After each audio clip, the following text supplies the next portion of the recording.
Today we are going to be watching one of my subscribers' most recent fights. Of course, many of you want me to watch your fights as well. Unfortunately, just every once in a while I'm able to do this. If you actually want me to go and watch your fight as a service, you can reach out to me on Instagram and we'll get something set up for you. But for today, we're going to be watching this, and what we are looking at is somebody who's having their fourth fight. It's inter-club. There's no winner announced at the end, but it's still them throwing down pretty darn hard. And the only other thing that I want to say today before we get this fight underway is over at Strike Ready, where you're going to be able to build your striking skill set immensely. We're having the best sale of the year. All my 5 courses for an incredibly low price. Head over there for the entire month of November. You can save big. So here we go, round number 1. My subscriber is this fellow right here without the shirt. Shirt on, shirt off. And let's see what we can note, what we can sort of decipher and also enjoy the fight.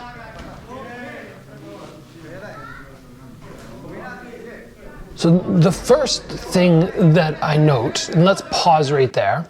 The first thing that I note is basically the hand position. The hand position is always very important. And what we're looking to determine when we see a hand position is how effective is it? Hands to the head, very tight, to me is very effective, very tight guard. Hands extended out slightly are a little bit more of a risk in terms of if somebody comes around the corner, it can lead to problems, but that's not for everybody. So we'll see how he does here. Beginners often are not as good with this longer guard, but let's keep it going and see if he can make this work for him.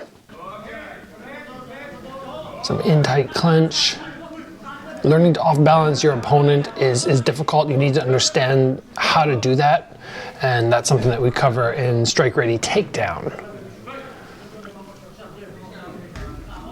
Nice evasion there, create some space.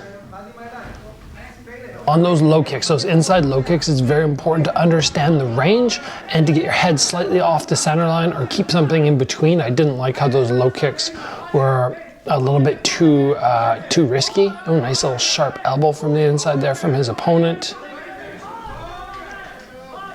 Clinch work, it takes a lot of time to develop. Oh, nice round kick. A lot of time to be able to not put out wasted energy. Just a little off balance there that happens, especially when you're learning how to distribute your weight as you kick. Nice cross. Look how he put that frame up. He's using his knee as a frame.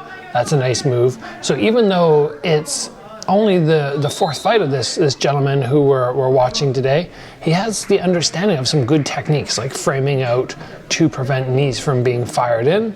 Look at his breathing. It's nice and controlled. He doesn't look too tired. And he actually sent me something. I'm going to look here while we're on this break, or maybe the next break. I want to make sure he told me something about the fight, and I want to make sure I relay it to everybody here on the channel as well, but we'll do that on the next break.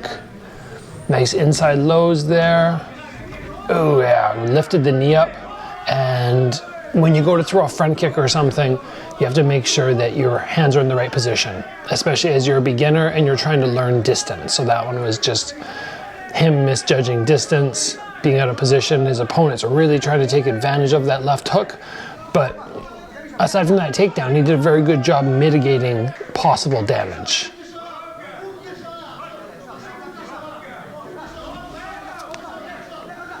Good round kick there. Another big left hook. That right hand needs to lock up just a little bit tighter. Good frame from the opponent, but he's blasting back, throwing in some good hooks. In the clinch, it's about, as I already said, not wasting energy, being effective with your movements, because it can be exhausting in there, but it shouldn't be. You can see the inside low there, how the head moved forward. That's the one thing that scares me, so I'm sure my subscriber will be watching this after the fact. Very careful with your inside lows.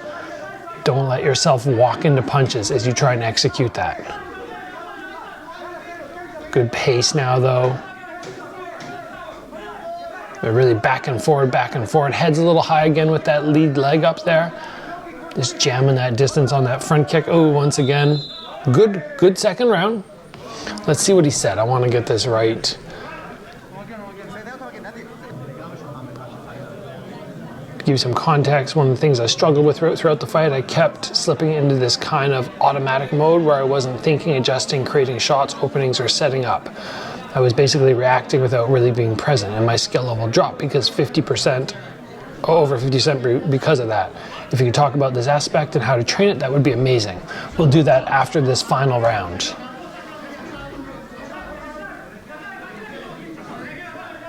Good fast-paced action right from the get-go. Close the distance a little too much on that round kick with that pre-step in. I can see there, see in the front kick how it was jammed. We needed longer range front kicks. So that would be too tight right now. Yeah, little step in again, jam the distance a tad. Good sweep. There, that was better distance.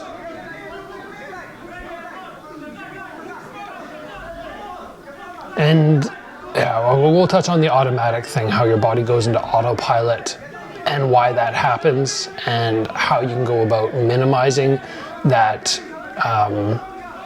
problem. I suppose it is a problem, even though it's also a saving grace. We'll talk about that. Good frame again there.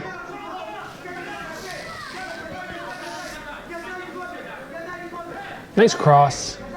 Looks like his cardio's pretty good because he's pushing for a nice body round kick. Good cross again, hunting. Really taking control in this third and final round. Yeah, I like those kicks a little bit longer. Good fight, good fight. So we're going to touch on a couple main highlights that I see when I watch him, and I would normally do a much more in-depth thing here. I'd have my pencil and be writing down like, okay, here's a problem, here's what you're good at, here's how we're going to solve this. I would watch it again a second time, and from there what we would be trying to do is come up with a great fight style for this gentleman. But for now we have the one look. So the main thing is the front kicks, lifting the knee and not being in an ideal position with lazy hands is going to equal shots to the head. Got to sharpen that up. The round kicks, it looked like they just jammed them a little bit, like that pre-step in, whether it was off the right foot or the left foot. It's just putting you a little too close, which again is a danger. We want to make sure that we're really lengthening out on the kicks, and that inside low in particular needs to be very safe. So as you shuffle forward, if you choose to shuffle forward to inside low as opposed to foot switch, you shuffle forward with your back leg, you need your hands up, either posting out or getting your head off the center line as you execute that, because there's a couple of times there where I went, ooh, I was lucky that it did not land. But good cardio, good pressure on the hands when he got it going. And for a fourth fight, that's what we have to remember, for a fourth fight, fantastic work. Now, going back to this automatic mode, this is something that can be beneficial when you take damage. Let's say you get hit, you're rocked, you don't know what's happening, your body just goes into autopilot. Amazing, because sometimes people say, like, I don't remember fighting. I'm going, wow, you don't remember the last 2 rounds, but you still did that well? They're like, yeah, it was just autopilot mode. So that's great. It's not great when you know you could do better, as he was saying. He knows he could have done better. This is probably his skill level in the gym, and it drops down because of nerves, because of pressure, because of so many additional elements, which you are not used to training. How do we go about, improving that? Well, number one, we get experience. Stuff like this, inter-club fights, where there's no clear winner or loser. You just go in for experience. Having those amateur fights where you're taking safe, proper opponents, not somebody who's just going to roll over you. Because, again, if your skill level's down here, where it could be up here, on your third fight, you might be this much better. Fourth fight, you might be that much better. Fifth fight, by the time you get up to number 10, you're kind of closer to your actual skill level. So that experience matters so much. Now, if you're in the gym, and you're looking to improve it there, you need to do things like, oh, okay, we're going to have extra eyes on me, extra pressure. You could set up people around the ring in your gym or just on the open floor and be like, okay, we're all gonna Shark Tank this dude and we're gonna watch him and really put some extra pressure just so he knows those extra eyes on him are pretty much judgment. That kind of thing will help so much. And challenging yourself in sparring is something else which is vital. So when you go into spar, try not to go on autopilot mode. While that's good and will allow you to be your best version, that's what's going to happen when you fight. You want to go into sparring with clear intention and be able, as you spar, to think and change the game plan. But so many people are only there to spar to do their absolute best and to win every round, every minute, every second. You need to go in and stop caring about whether you win or lose and come with a game plan that today it's about improving. And I'm not going to be on autopilot mode. I'm going to be challenging my brain to think and be creative and change strategies and all that kind of stuff. That's where you really get that improvement in the gym, which is going to help you in the ring. So that's it, guys. Thanks for joining, and I will see you back on the channel soon.